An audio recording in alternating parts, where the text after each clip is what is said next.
ಕರ್ತನಲ್ಲಿ ಪ್ರೀತಿಯಿಂದ ಕರೆಯಲ್ಪಟ್ಟಂತಹ ಎಲ್ಲ ನನ್ನ ಸಹೋದರ ಸಹೋದರಿಯರಿಗೆ ಯೇಸು ಕ್ರಿಸ್ತ ನಾಮದಲ್ಲಿ ವಂದಿಸುತ್ತಾ ಡಿಸೆಂಬರ್ 15ಕ್ಕೆ ನೇಮಕವಾದ ರಾತ್ರಿಯ ಗೀತೆ.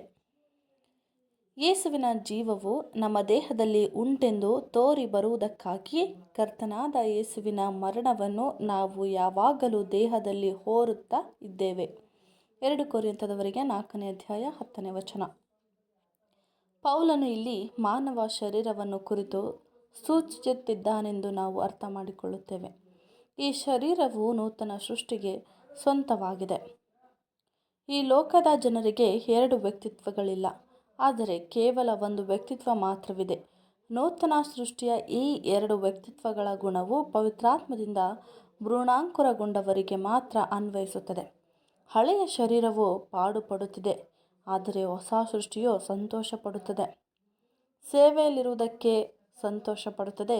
ದಿನದಿಂದ ದಿನಕ್ಕೆ ತನ್ನ ಸಂಕಟಗಳನ್ನು ಕುರಿತು ದೇವರಿಗೆ ಧನ್ಯವಾದವನ್ನು ಅರ್ಪಿಸುತ್ತದೆ. ಈ ಸಂಕಟಗಳು ಅತ್ಯಂತ ಅಧಿಕವಾದ ಮತ್ತು ನಿರಂತರವಾಗಿರುವ ಗೌರವವುಳ್ಳ ಮಹಿಮೆಯನ್ನು ಉಂಟು ಮಾಡುತ್ತದೆ ಎಂದು ತಿಳಿದಿರುತ್ತದೆ. ಹೀಗೆ ಯೇಸುವಿನ ಜೀವವು ನಮ್ಮ ಮೂಲಕ ಈ ಲೋಕಕ್ಕೆ ಮತ್ತು ಸಹೋದರ ಸಹೋದರಿಯರಿಗೆ ಪ್ರಕಟವಾಗುತ್ತದೆ. ಲೋಕವು ಈ ವಿಚಾರವನ್ನು ಅರ್ಥ ಮಾಡಿಕೊಳ್ಳಲು ಸಾಧ್ಯವಿಲ್ಲ.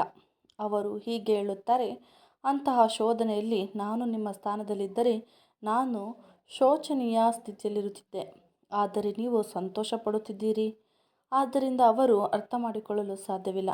ಆದರೆ ನಾವು ಈ ಲೋಕವು ಮೆಚ್ಚಲು ಸಾಧ್ಯವಿಲ್ಲ, ನೂತನ ಜೀವನದಲ್ಲಿದ್ದೇವೆ.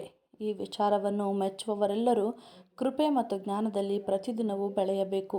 ನಾವು ನಮ್ಮ ಗುಣಲಕ್ಷಣಗಳಲ್ಲಿ ಮತ್ತು ನಮ್ಮ ದೇಹದಲ್ಲಿ ಕರ್ತನ ಜೀವವನ್ನು ಹೆಚ್ಚೆಚ್ಚಾಗಿ ವ್ಯಕ್ತಪಡಿಸಬೇಕು.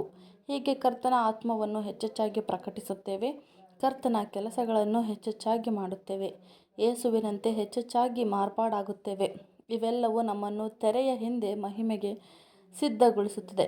ಹೊಸ ಸೃಷ್ಟಿ ಪೂರ್ಣಗೊಂಡಾಗ ಎಲ್ಲ ಪರಿಪೂರ್ಣತೆಗಳು ಮತ್ತು ಹೊಸ ಸ್ವಭಾವದ ಎಲ್ಲ ಮಹಿಮೆಗಳು ನಮ್ಮದಾಗುತ್ತದೆ ಎಂಬುದೇ. ಆಮೆನ್.